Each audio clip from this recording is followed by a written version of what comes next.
Now, many of the creatures in the world of Subnautica have developed very unique and intriguing ways of defending themselves and hunting for prey. Well, the small, mesmerizing predator that we will be talking about today is going to be no different, both in how it hunts its prey and how it approaches the player. That's right, today we will be talking about the Mesmer. I will be telling you everything we know about these creatures, where on the map you can find them, what they look like, what they behave like, and in the end we will also go into some theorizing about how their supposedly hypnotic induced state works, and what this means for you and your future encounters with this creature. Now, as with all of the other lore videos, I have to preface this by saying that this might contain spoilers from the world of Subnautica, so if you haven't had the chance to experience the story for yourself yet, and you want to avoid having it spoiled, I would strongly recommend clicking off this video and coming back to it later. Now, with that out of the way,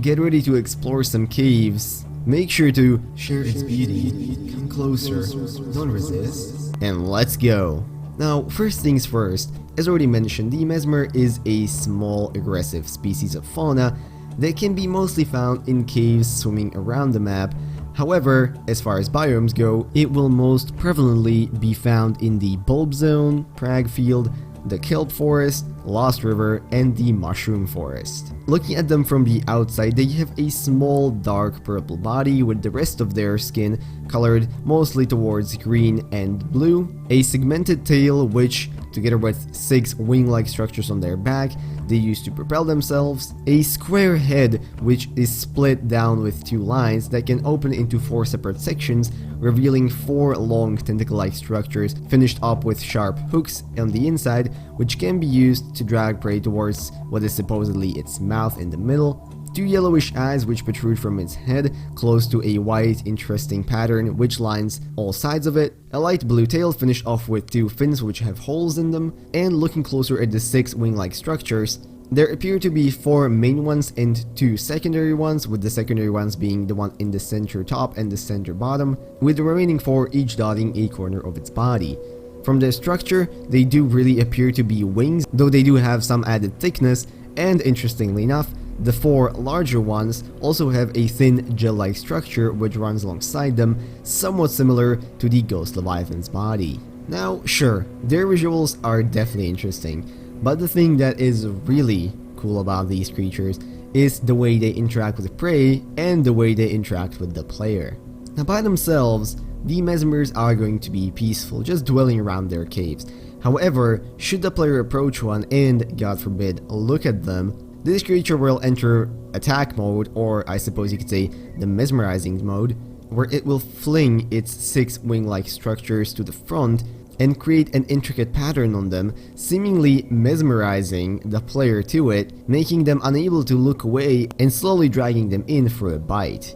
If the player lets themselves get dragged in before they run out of oxygen, the creature will open up its head into 4 segments, release the 4 tentacle-like structures, and bite the player, taking away 35% of their health. After that, it will quickly swim around to retaliate, similar to a lot of other creatures in the game. Now, even though your first incentive if you're being dragged in might be to kill it, it is worth noting that even if you do, the hypnotic state will not cease until you've gotten out of its range. Speaking of getting out of range, that appears to be one of the most effective ways of getting out of the Mesmer's grasp, as the player is still able to somewhat back out of it, and there seems to be a certain distance away from the Mesmer where it can no longer reach you, and you will regain free movement. It is also worth noting here that this behavior is not exclusive to the player, and seemingly, the Mesmer will use the same tactic for any other creature that it comes into contact with, sometimes even members of its own species. Now, we can learn a little bit more about how the Mesmer does this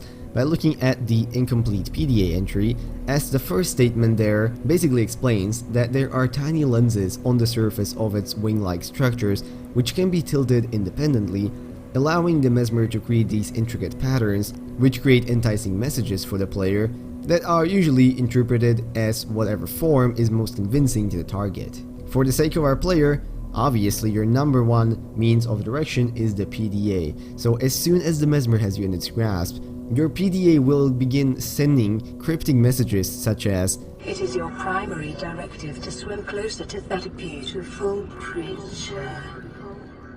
And afterwards prompting you to swim closer, not resist, and not struggle. Now, interestingly enough, the second part of the PDA message can actually not be read, as the PDA has seemingly encountered an error 463, after which it only repeats the cryptic message of the Mesmer again, stating, "Share its beauty, do not resist."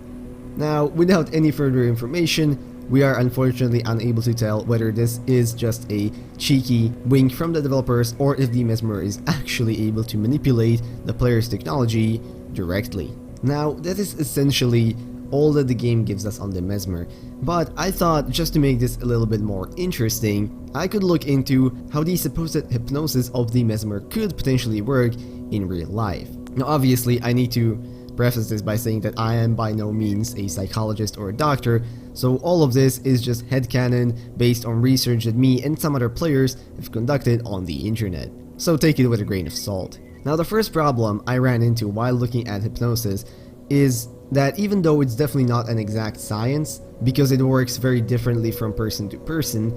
most of the articles I've read were very clear about one thing, and that was, quoting, "While it's true that the subconscious mind is more open to suggestion during hypnosis, that doesn't mean that the subject's free will or moral judgment is turned off." Basically saying that even if you are in the hyper-attentive and hyper-responsive mental state, it's not like all free will is taken away from you and you are completely at the mercy of whoever put you into that hypnotic state. Essentially speaking, even if the Mesmer was somehow able to hyper quickly put you into that state, chances are as soon as you sensed any danger, your base instincts would kick in, snap you out of it, and you would immediately swim away. Interestingly enough, it is also supposedly more common for a hypnotic state to be induced through verbal guidance rather than something visual. Now, with that in mind, I figured that it could perhaps be something other than hypnosis. What if the player is simply hallucinating? Well, looking at what you experience, there are seemingly two types of hallucinations here. Auditory ones and visual ones, as not only are you hearing the voice of your PDA misspeak,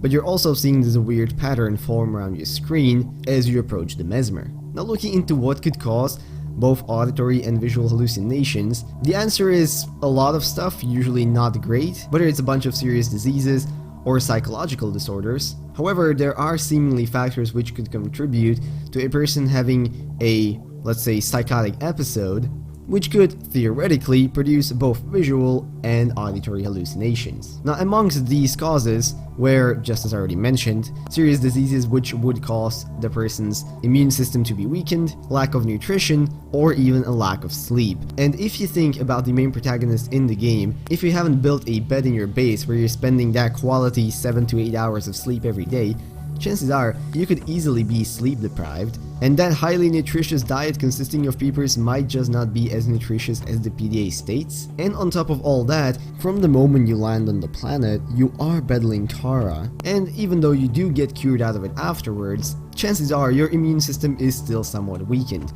So maybe we could potentially go into the theory of saying that whatever the Mesmer does, it simply puts you into this hypersensitive state where some sort of a psychic episode is triggered where you experience both visual and auditory hallucinations because of some other factors that your organism has already been deprived of. But of course, that's just a theory. So with that, I'm gonna end the video, and I hope you guys enjoyed and learned at least something new about the interesting world of Subnautica. If you did, maybe consider leaving a like, commenting, or subscribing. All of those would be very much appreciated. And if there are any facts or your own theories that I missed, or maybe some points of correction to all of that stuff I just said, please make sure to leave those down in the comments below as well. I would very much like to read them. With that, I want to wish you a beautiful rest of today, and I'll see you in whatever next video I make. Bye bye.